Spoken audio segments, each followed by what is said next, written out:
அருள்மிகு பாலசுப்பிரமணிய சுவாமி திருக்கோயில் கபிலர்மலை. மூலவர் பாலசுப்பிரமணிய சுவாமி தலவிருட்சம் நாவல் மரம் ஊர் கபிலர்மலை மாவட்டம் நாமக்கல் மாநிலம் தமிழ்நாடு. தல சிறப்பு. இத்தல மூலவர் 2.5 அடி உயர குழந்தை வடிவிலும் மூலஸ்தான குகை துவாரத்திலிருந்து வரும் தென்றல் காற்று தீபத்தை அசைத்துக் கொண்டிருப்பது ஓர் அற்புதமாகும். திறக்கும் நேரம். பக்தர்களின் தரிசனத்திற்காக இக்கோயில் காலை 6 மணி முதல் மதியம் 12 மணி வரையிலும் மாலை 4:30 மணி முதல் இரவு 9 மணி வரையிலும் திறந்திருக்கும். பிரார்த்தனை. பக்தர்கள் குழந்தை பாக்கியம், திருமண தடை நீக்கம் மற்றும் தங்கள் வேண்டுதல்கள் நிறைவேறவும் இங்குள்ள பாலசுப்பிரமணிய சுவாமியை மனமுருகி வழிபட்டு செல்கின்றனர். நேர்த்திக்கடன் வேண்டுதல்கள் நிறைவேறிய பக்தர்கள் சுவாமிக்கு அபிஷேகம் செய்தும் பால்குடம் மற்றும் காவடி எடுத்தும் அலகு குத்தியும் தங்கள் நேர்த்திக்கடனை செலுத்துகின்றனர்.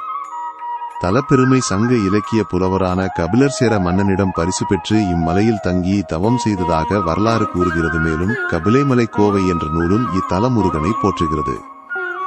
தல வரலாறு. கபில மகரிஷி இம்மலையில் தவம் செய்துதானாக தோன்றிய சுயம்பு முருகனை வழிபட்டதால் இத்தலம் கபிலர் மலை என பெயர் பெற்றது. மேலும் கபிலை என்ற பசுவின் பெயராலும் இப்பெயர் வந்ததாக கூறப்படுகிறது.